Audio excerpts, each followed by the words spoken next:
భగవద్గీత 19వ రోజు. సా ఘోషోద్ధార్త రాష్ట్రాణం హృదయాని వ్యధరాయత్ నభశ్య పృథ్వీం చైవ తుములో వ్యనునాదయాన్.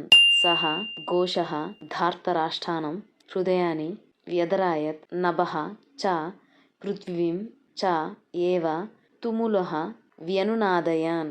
తుములః భయంకరమైన, సహ ఆ ఘోషః శబ్దము, నభః ఆకాశమును, చ మరియు పృథ్వీం భూమియును, చ మరియు ఏవ కూడా వ్యనునాదయన్ ప్రతిధ్వనించుచు ధార్తరాష్ట్రానం ధృతరాష్ట్రుని పుత్రుల యొక్క హృదయాన్ని గుండెలను వ్యధరాయత్ భేదించెను. పాండవ వీరుల శంఖ నినాదములకు భూమ్యాకాశములు దద్దరిల్లినవి.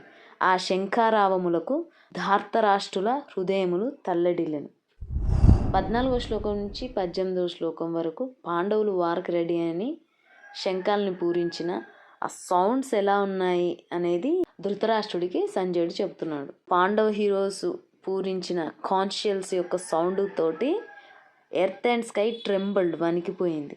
అలాగే ఆ కాన్షియల్ సౌండ్స్కి ధార్తరాష్ట్రుల హృదయాలు కూడా వణికిపోయాయని చెప్తున్నాడు.